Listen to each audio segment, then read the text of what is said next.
ಹಿರಿಯರು ಅಂತೆ ಎಲ್ಲರೂ ಈ ಕಾಲೇಜಿನವರು ಅಂತ ಹೇಳಿ ಗಣಪುರ ರೂರಲ್ ಕಾಲೇಜ್ ಹೈಸ್ಕೂಲ್ ಅವರು ಕಾಲೇಜ್ ಅವರು ಎಲ್ಲರೂ ಇದ್ದೀರಿ. ಬಹಳ ಖುಷಿಯಾಗುತ್ತೆ ಈ ಕಾರ್ಯಕ್ರಮಕ್ಕೆ ನಾನು ಬಂದಿರೋದು. ಆದರೆ ಇವಾಗ ಒಂದಷ್ಟು ಧ್ವನಿಯ ಮೂಲಕ ನಡೆಸುವಂತ ಪ್ರಯತ್ನ ನಮ್ಮ ಸ್ನೇಹಿತರು ತುಂಬಾ ಜನ ಇದ್ದಾರೆ. ನಾನು ಕೂಡ JSS BEd ಕಾಲೇಜ್ ಜಯನಗರ ಈ ಕಡೆ ಇರುತ್ತೇನೆ, ಅಲ್ಶೆಟ್ಟಿ ಪಕ್ಕ ಇದೆ. ಅಲ್ಲಿ 2004 ಇಂದ ನಾನು ಕೂಡ BEd ಕಾಲೇಜ್ ಉಪನ್ಯಾಸಕನಾಗಿ ಕೆಲಸ ಮಾಡ್ತಾ ಇದ್ದೆ. ಕಂಟಿನ್ಯೂ ಆದ್ರಿಂದ ಸಾಧ್ಯವಾದಷ್ಟು ನಮ್ಮ BEd ಕಾಲೇಜ್ ಲೆಕ್ಚರ್ಗಳು ಫೋನ್ ಮಾಡಿದ ನಮ್ಮ ಸ್ನೇಹಿತರು ಅವರಿಗೆ ಬಹಳ ಖುಷಿಯಾಗುತ್ತೆ. ಇಂಥ ಒಂದು ಐತಿಹಾಸಿಕ ಹಿನ್ನೆಲೆ ಉಳ್ಳಂತ ಈ ಕಾಲೇಜಿನಲ್ಲಿ ಹೋದಂತ ನೀವೇ ಧನ್ಯರು. ನಿಮಗೆಲ್ಲ ನನ್ನ ಕಡೆಯಿಂದ ಒಂದು ಚಪ್ಪಾಳೆ. ಪ್ರತಿ ಕಾರ್ಯಕ್ರಮಕ್ಕೆ ಬರೋದಕ್ಕೆ ಕಾರಣ ಸಂಗೀತ ನಿರ್ದೇಶಕಿ ಹಾಗೂ ಗಾಯಕಿ, ಕನ್ನಡದ ಹೆಮ್ಮೆಯ ಗಾಯಕಿ ಶ್ರೀಮತಿ ಶಮಿತಾ ಮಲ್ನಾಡ್ ಅವರು ಕಾರಣ. ಇವತ್ತೆಲ್ಲ ಬ್ಯಾಂಡ್ಗಳನ್ನು ರಂಜಿಸೋದಕ್ಕೆ ಗೀತೆಗಳ ಮೂಲಕ ರಂಜಿಸ್ತಾರೆ. ಅದಕ್ಕೂ ಮುಂಚೆ ಸ್ವಲ್ಪ ಎಲ್ಲ ಊಟ ಆಗಿದೆಯಾ? ಒಳ್ಳೆ ಊಟ ಮಾಡಿದಾರಂತೆ ನಾನು ಊಟ ಮಾಡೋಕ್ಕಾಗಲಿಲ್ಲ. ಯಾಕಂದ್ರೆ ನಾನು ಯಾವಾಗ ಬರ್ಬೇಕಾದ್ರೆ ಮಾಸಮೂಟದ ದೋಸೆ ದಿನ ಮಾಡ್ತಿದ್ದೆ.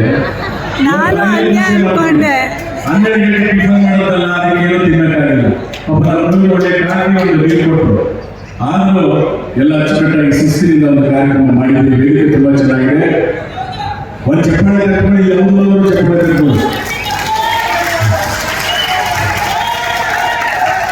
ಇಲ್ಲಿ ಮುಗಿದ್ರಲ್ಲ.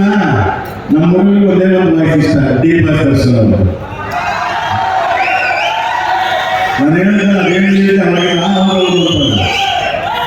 ಆಯ್ತು, ನಾವು ಸೇರಿರಬೇಕು. ನಾವು ಒಂಚೂರು ಕಷ್ಟ ಸುಖ ಮಾತಾಡ್ತೀವಿ ಅವ್ರ. ಯಾಕಂದ್ರೆ ಇದು ಬಿಸಿ ರಕ್ತ ಎಂಗೇಜು.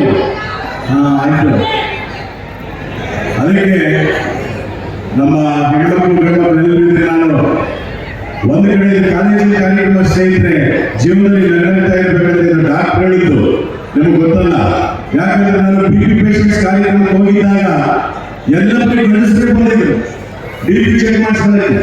ಅವರು ನನಗೆ ಕಾರ್ಯಕ್ರಮ ಎಲ್ಲರೂ 180 BP ನಗ್ಬಿಟ್ಟು ಹೋದ ಮೇಲೆ 120 ನಾರ್ಮಲ್ ಆಗಿತ್ತು. ಪುನಃ ಚೆಕ್ ಮಾಡಿಸಿದಾಗ ಅಂದ್ರೆ ಡಾಕ್ಟರ್ ಕೇಳಿದ ಏನು ಮಾಡ್ತಾರೆ ನಗುವಿನಲ್ಲಿ ಇಷ್ಟೊಂದು ಕಡಿಮೆ ಆಗುತ್ತಾ BP ಅಂದ್ರೆ? ಸರ್ ಮಾತ್ರೆ BP ಶುಗರ್ ಕಡಿಮೆ ಆಗುತ್ತೆ ಇದ್ರೆ ಒಂದಲ್ಲ ಎರಡನೇ ಮಾತ್ರೆ ಹಾಕೊಂಡು 1 kg ಸ್ವೀಟ್ ತಿನ್ನೋದು. ಅದಾಗಲ್ಲ, ಪಂಚೇಂದ್ರಿಯಗಳು ವರ್ಕ್ ಮಾಡಬೇಕು ನೋಡಿ. ಇವಾಗ ನಡಕಿದ್ರು ಮನಸ್ಫೂರ್ತಿಯಾಗಿ ಅಂತ ಹೇಳಿದ್ರು. ಹೌದಾ ಡಾಕ್ಟ್ರೆ? ಎಲ್ಲ ಬರೀ ಗಳಿಸ್ಕೊಂಡು ಬಂದವಲ್ಲ, ಇಳಿಸ್ಕೊಂಡು ಬಂದಿವಲ್ಲ BP ಪೇಷಂಟ್ಸ್ ಒಂದೇ. ಅದಕ್ಕೆ ಡಾಕ್ಟರ್ ಹೇಳಿದ್ರು